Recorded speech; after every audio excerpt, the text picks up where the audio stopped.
Well, Adam, all the prep's done now and into the real stuff. Yeah, finally. I think it's been a long time coming. We're really pleased with the pre-season, and the last couple of games have gone really well for us in terms of the challenges we needed and what we needed to get out of it. So we're more than ready for action now. I guess through pre-season there's experimenting with different combinations in the earlier games, and as you get nearer the start of the season you try and hone it down a bit, do you really? Yeah, I mean, I think for me it's like a lot of things. As I said to the players last week, like normally in the old school way of doing things, the team that plays the last pre-season games, your team that's going to play. But for us it was more a case of we needed certain people to have more minutes. We wanted to have a look at a couple of little bits and bobs, so it gave us the week then to decide on what's going to be the 11 in the squad. So we're there now in terms of our thought process and what we want to put out there on Saturday. And I am a big believer in horses for courses, so we know what we need to do. All the players are ready for action, which is good, and we're looking forward to it. Are you the sort of manager that will tell the players the squad on Friday, or do you sort of leave it to the last minute and then they find out? How's that work? No, they'll already know. So it's the same as the way we worked over the summer. I wanted all the business done early, so we could work. Again, for me, common sense tells me why bring the majority of your squad in late in pre-season and then you can't work. So it's the same with preparation for a game. You have to work on what it's going to look like on a Saturday. So information started going in early part of the week, and now we're at a point now where we're just fine-tuning. You've added Riley Reynolds to the squad this week.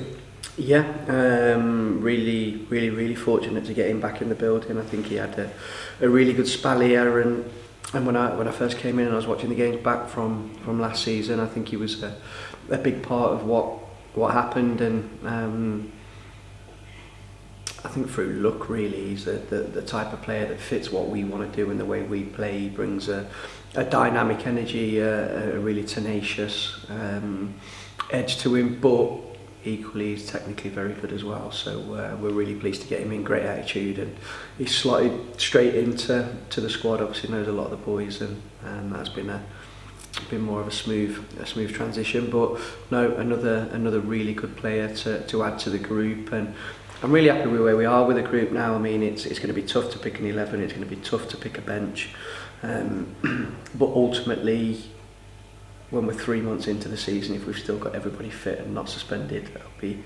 I'll be very surprised. So you need that depth in the squad if you want to be successful, and we've got that. Is that it now in terms of your signings before the start? There's going to be no late editions of them? You never know in this game, do you? I might pull out Saturday morning, we'll see. But I said it all along, we always will be looking to improve on everything. So I think I said it a few weeks ago, there's times where you have to recognise it's time to hold and work, and then there's times where it needs improving. There's also times where people have got to go. There's times in the season where the dynamics change and people need to go out and play games, so we'll face that hurdle when it comes. But at the minute everybody's settled, everybody's happy. There's a lot of fight for places, which you need competition, you need edge in training and in positions, and I'm looking forward to seeing that develop. First up then, you've got Scarborough Athletic coming here. It's a point we've made, I think, in previous interviews, that it's difficult to sort of assess size pre-season, isn't it, really, because everyone's fielding trialists and trying different combinations, so it's difficult to assess just how strong they might be, I guess, from pre-season games. Yeah, it is, but at the same time, I think when a manager's been there a long time, you get to know them and you get to know what makes them tick and the traits of their team, and we've watched 3 of their pre-season games, so we've got a good idea of them. Very forward-thinking team, very strong team, loads of energy. So we're expecting a real tough opponent on Saturday. I think for the first 2 or 3 games of the season, they're extra tough no matter who you play, just because people are still finding the feet. You still carry a little bit of anxiety in certain areas. There'll be people that are a little bit nervous with it being the first game, and all these things you have to take into consideration because we're dealing with humans at the end of the day. But for us, we're focused. We know what we need to do. We know what we're about. We know we're going to be in front of our great fans here, and we need to give them something to shout about. So we're aware of what Scarborough bring, but the focus is on what we do. They've had a strange sort of season, close season rather, off the field, haven't they, because obviously they can't play home matches in Scarborough this year, which is going to be a bit different for them. Yeah, I bet there's part of them that are buzzing, to be honest with you. I think that 3G has ran its course over the last few years, but they've gone to a decent ground, which puts them back on grass. So I imagine there's part of them that'll be happy with that, but they're very consistent in what they do as a team, and they've got a very good manager, a very good coach that knows how to get results at this level and has been successful with them. So we're aware of everything that we need to take care of on Saturday, and it's about us doing our job and making sure that we tick all our boxes and go and get 3 points. In terms of your squads, any niggles or a clean bill of health? No, we're good. We're all good. Everybody's raring and ready to go. I think that's one thing the staff have done brilliantly over the course of pre-season is the load, the workload, managing the guys that have carried knocks and that we didn't want to push. Our aim was to have everybody fit for the first game of the season, and at the minute as it stands we're in that place. So credit to the medical department and the strength and conditioning department, because they've been great over the last few weeks, and we are where we are because of that work. So everybody's fighting fit. Lovely, thank you very much.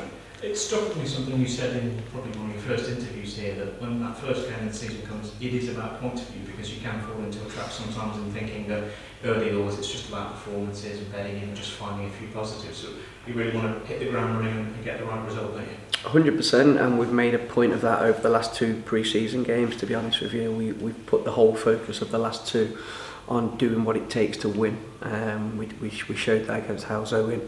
We showed that for large parts against Solihull, and then in the grand scheme of things I was quite pleased with the way it panned out, because it showed still the areas that we need to, not just in technical and tactical, but in our mentality as well, areas that we need to be better at, because there's no way we should have lost that game at Solihull.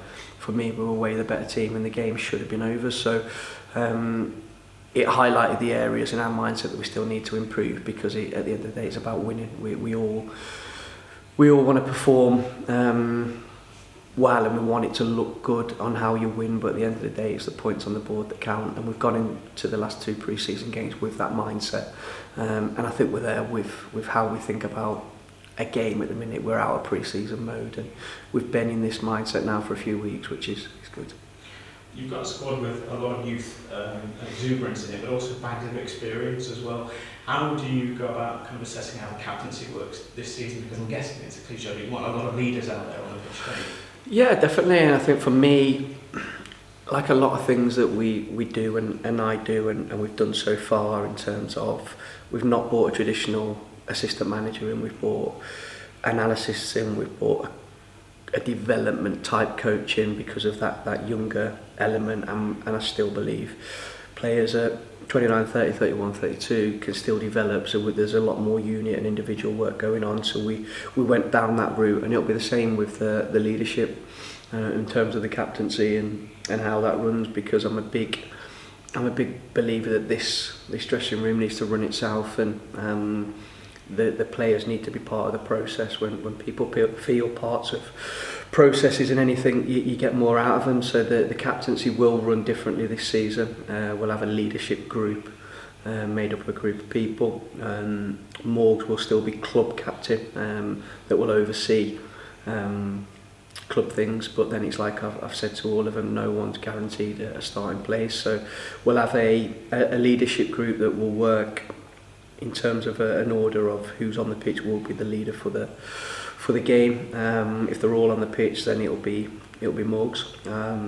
If he's not on the pitch, then it'll, like we've done in pre-season, it'll fall to the next man, and so be it. So we've got a group of 6 that we've put together, our leadership group, all players, experienced players that half have been at the club for a long time and earned the right, and they've played a lot of games. They've had fantastic careers, and then we've got half that are kind of the new boys coming in that will bring a new energy, a new blood to to the camp, and we'll work it that way. I think that's important that we have a group within the group that represents me and kind of is the management team within the squad. So I like that way of working. I like it to be an open way of working, because ultimately it's all our jobs to get 3 points out there. It doesn't fall on me and my staff. It doesn't fall on just the players. It falls on all of us. It falls on the players, the staff, the supporters. It's a whole group thing. So yeah, that's the way it will work. And the game's changed a touch now in recent years, hasn't it? And so much as your more experienced players don't just want to play and develop at the cost of all others around them, they also want to be and are receptive to thoughts and suggestions from younger players, maybe.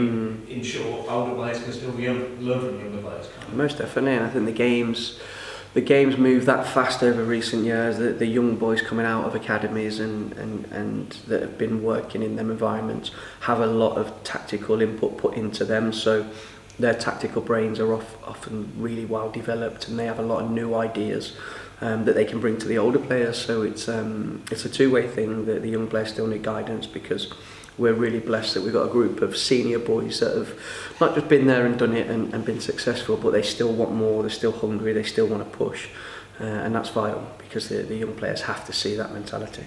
And just lastly, for you, starting the season here now, there are not too many situations in football where a new manager will come in to a club and have to wait 3 months or so to get the competitive game. You must, for yourself, personal point of view, be quite excited.